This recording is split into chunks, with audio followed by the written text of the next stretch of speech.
Europe 1. 8h46 sur Europe 1.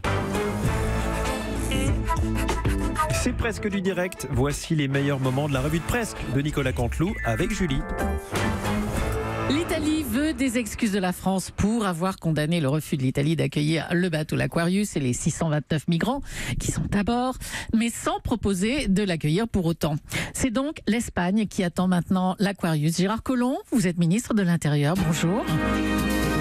Come on board, we're expecting you.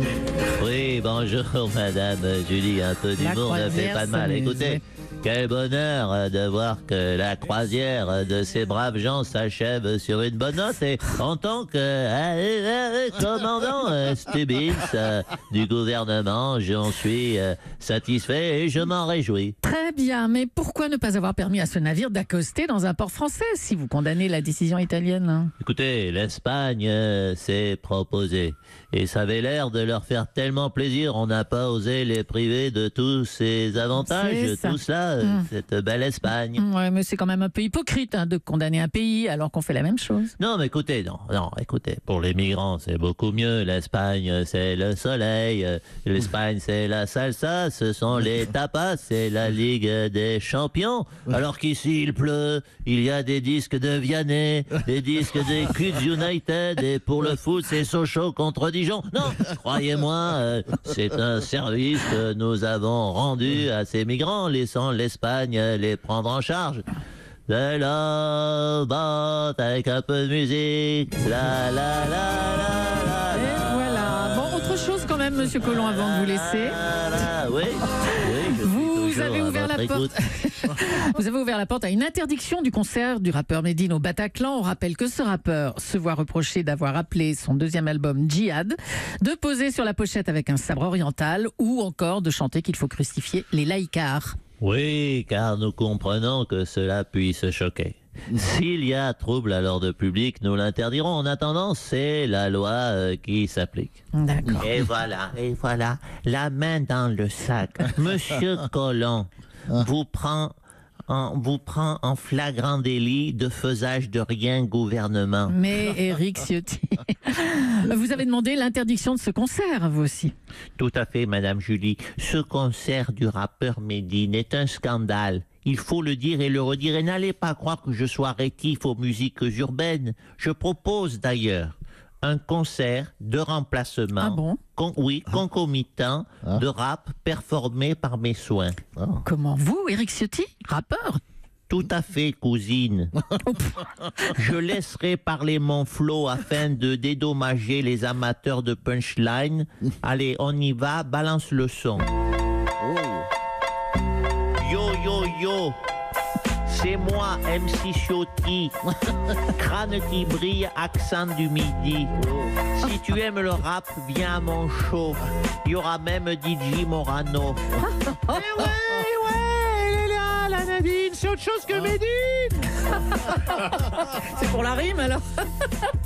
Ferme ta gueule, cousine. Alors mon frère, écoute mon son. Mets ta plus belle cravate marron. Rentre ta chemise dans ton pantalon. Viens kiffer concomitamment.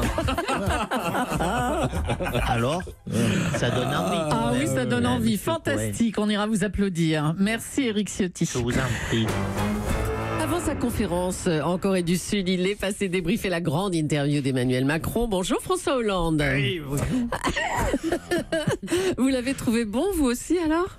Bah oui, forcément. Mais moi aussi, vous savez, dans ces conditions, j'aurais été super. Hein. Monsieur Cabrol, rappelez-moi, tiens, devant tout le monde, par votre truchement, la température à Biarritz, Monsieur Cabrol, il faisait combien? Hier ?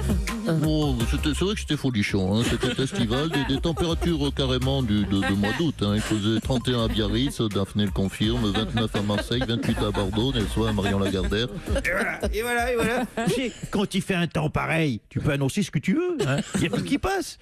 Mais allez annoncer un gel des salaires aux Français quand vous venez de prendre la flotte non-stop depuis 3 mois. Et il a un cul, Macron, je peux vous dire. Puis je vais vous dire, je suis colère. Je vais vous dire pourquoi. Est-ce que vous avez vu, Madame Julie, ce qu'il a fait avec la déco de mon bureau. Quoi, la déco de votre bureau? Il a amélioré, oui. Amélioré, il a tout salopé ma décoration. C'est quoi ces tableaux bizarres, ce tapis de moquette sous de table là? Il est passé où mon poster de Don Patillot? Elle est passée où ma collection complète de jouets Kinder Surprise collectés chez McDonald's, jour après jour, semaine après semaine? Dieu merci, ça a changé. Quand je pense au temps que ma chère Valérie Damido, par son truchement, avait passé sur cette décoration. Oui, mais vous souriez, c'est peut-être facile pour vous, mais des heures à maroufler. Il ne respecte rien. Non, mais admettez que cette décoration était croquignolesque. Allez, merci François Hollande et bon séjour en Corée du Sud. Johnny Hallyday sera enterré au cimetière de Saint-Barth dans la plus stricte intimité.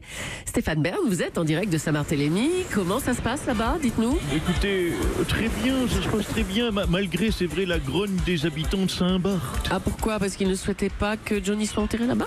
Si, ils adorent Johnny. Non, le problème, ce sont ses fans à Johnny. Maintenant, tous les ans, ils vont partir en pèlerinage à Saint-Barth.